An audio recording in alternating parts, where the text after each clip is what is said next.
And I meet teams that are trapped in the land of the living dead, because even though they're hitting an obvious point of diminishing returns, it's still up and to the right. Yeah. So they still feel like they should keep going. And again, it goes back to that. So when did you decide to pivot? What is it that you need to? There's no hard and fast rule, but I think the #1 indicator is that feeling of diminishing returns. Right. Like most of us are still growing. It's still growing. It's still up But and to the right. When you can see the growth of the growth isn't enough. Yeah. Exactly right. It's the engine is still turning. I mean, a lot of companies, when I ask them, "Are you making progress?"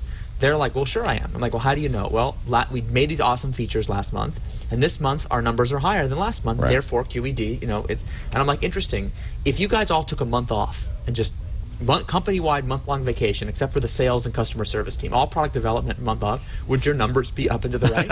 And they're like, "Well, sure, of course," because like, you know, word of mouth, it's still going. It just happens, right? Yeah. It happens. And we got great SEO and all this. Yeah. So it's like, okay, so you're telling me that if you took a vacation, you'd make it just as much progress as you. And they're like, "Well, but and it's like, hold on, Yeah. I have a better theory. My theory is that Mercury was in retrograde last month, and I heard through astrology that when Mercury is in retrograde, all numbers go up. That's and people, especially engineers, right, scientists, they get mad at me. You can't do that. You're crazy. I don't believe in astrology. I'm like, well, listen, I'm just visiting, but you live here. Yeah. And which of us? Neither of us knows whether you're not, like we don't know what cause and effects.